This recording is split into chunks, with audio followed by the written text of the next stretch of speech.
What if your home only lasted 7 hours? In Tokyo, nearly 4,000 young people live every single night without a proper home to return to. They're known as the Toyoko kids, teens and young adults with nowhere else to go, living night to night in cheap business hotels and internet cafes, a hidden generation surviving in one of the world's richest cities one night at a time.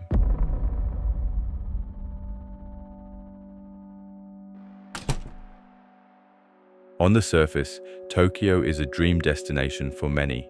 Yet beneath the dream, thousands of young people live an invisible life. 青年の女性が売春とかやってるっていうのは本当ですか？それとも嘘ですか？いや、本当ですね。 While Tokyo's apartment rents have remained relatively stable over the past 15 years, the average one-room apartment now costs approximately 71,583 yen per month, a figure that can be challenging for those earning minimum wage. Public housing options are limited, with high demand leading to extended waiting periods. Unable to afford traditional housing, these youths resort to nightly rentals.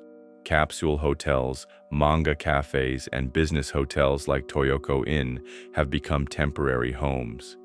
The cost of this nightly survival often exceeds monthly rent, but there's no paperwork, just quick check-ins, cash or mobile payments, and no questions asked. この来てる子たちは帰る家がない子とかも いるんですけど、私は帰るお家はある。帰るお家がない人たちはどうしてるんですか実際じゃあ？ホテルですね。ホテル泊まったり。一つの部屋をみんなでシェアしてるっていう。あ、そうです。 Photographer Yusuke Nagata has spent years documenting the Toyoko kids. Through his work, the world glimpsed into the hidden realities of youth homelessness in Tokyo. ちょっと驚いたんですけど、ホームレスってどのくらいされてるんですか？そういう生活。トータルで言うと3年です。でもそもそもなんかもともと幼稚園の時からはホームレスっていうかちょくちょく家から追い出されてたんですけど、トータルで言うとなんか25年。Nagata shared the story of a young woman living between internet cafes.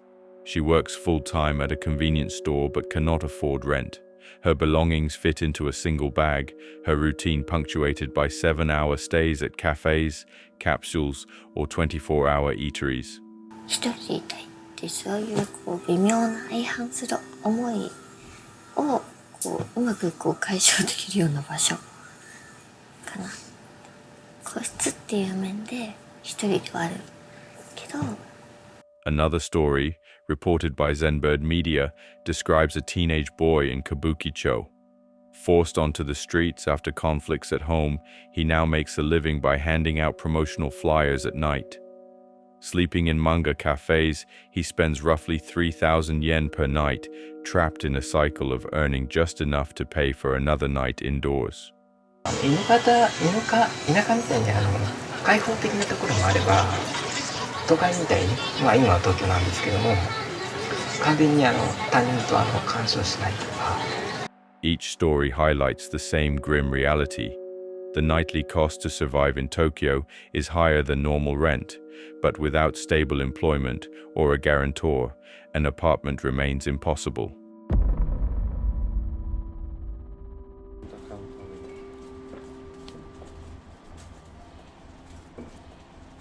Most capsule hotels and internet cafes offer stays lasting around 7 hours.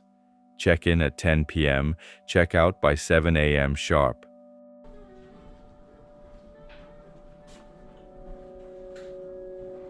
Rooms are tiny. Capsules measure just 2 meters long and 1 meter wide. There's barely enough space to sit up. Manga cafes offer small cubicles equipped with a reclining chair and a computer.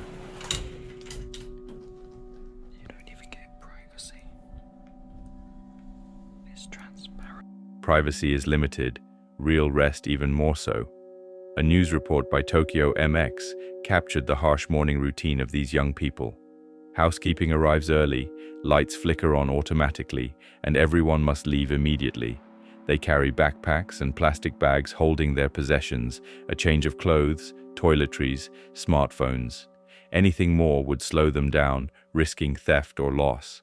This lifestyle, described by Nagata as a permanent state of emergency, leaves young people constantly exhausted, anxious, and vulnerable. 夢っていう夢はないし、1年後なんか想像はつかないし、ごめんな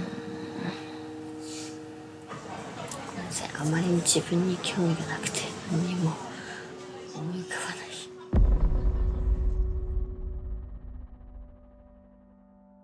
The authorities have taken a tough approach on the homeless.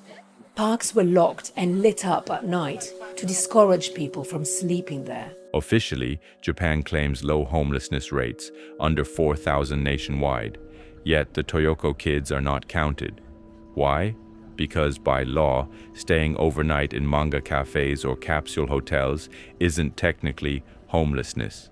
These youths remain invisible, not included in official statistics or welfare programs. The Tokyo Metropolitan Police Department is cracking down on underage teenagers who frequent Tokyo's nightlife area, often dubbed Toyoko kids. Starting last month, the police spent the weekends of the last 3 weeks rounding them up and used a team of 126 officers in the operation. A total of 42 were apprehended during the period, who were between the ages of 13 and 18 years, with some of the older kids being from as far away as Niigata Prefecture. As there have been several cases of juveniles being encouraged to engage in criminal activities like prostitution, the police have stepped up prevention efforts. Without an official address, they can't access healthcare, education, or social support.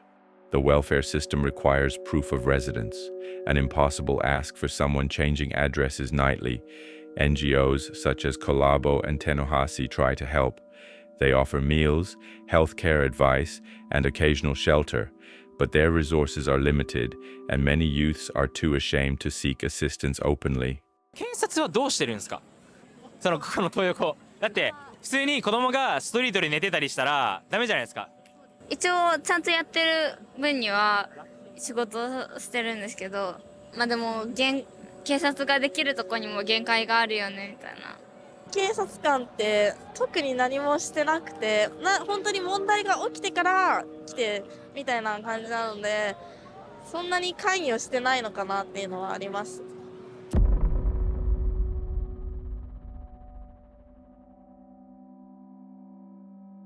Experts and advocates, including Yusuke Nagata, point out that this issue stems directly from Japan's housing policies.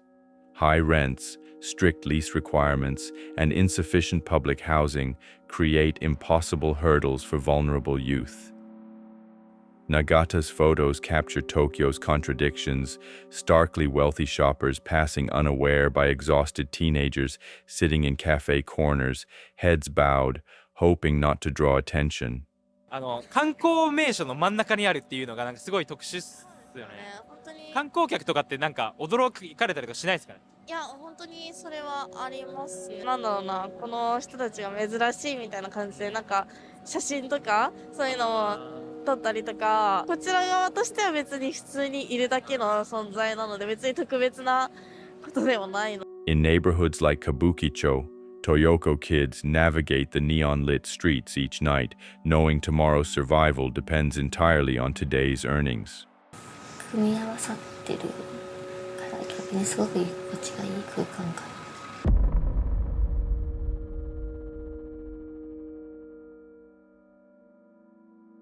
Tonight, as Tokyo sparkles under bright lights, thousands of young people quietly line up again, swiping their phones, paying another 4,000 yen.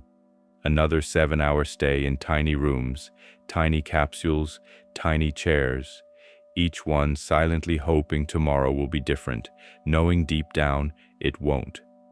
This crisis isn't just about homelessness, it's about visibility. It's about how a wealthy city treats its most vulnerable young people, hiding them in plain sight. If you've never heard of Tokyo's Toyoko kids, you're not alone. These stories need to be heard, so please share and subscribe. Stay tuned, because Japan's hidden stories are just beginning.